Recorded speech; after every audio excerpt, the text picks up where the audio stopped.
ito'y handog ko para sa mga kadama or syakala dito sa Middle East. Alam kong maraming makaka-relate nito.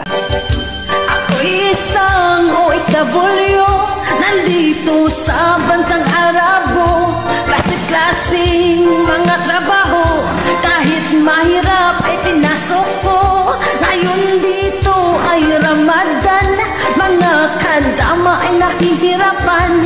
Araw-araw laging puyatan, at tambak pa ang hugasan. Kadama nakasimangot dahil kay madam na palautos. Kinuha ang kanyang cellphone at sa Facebook nag-status. At ngayon nakapost na nga na siya daw ay pagod na. May emojing nakaluha pa, dasal nito may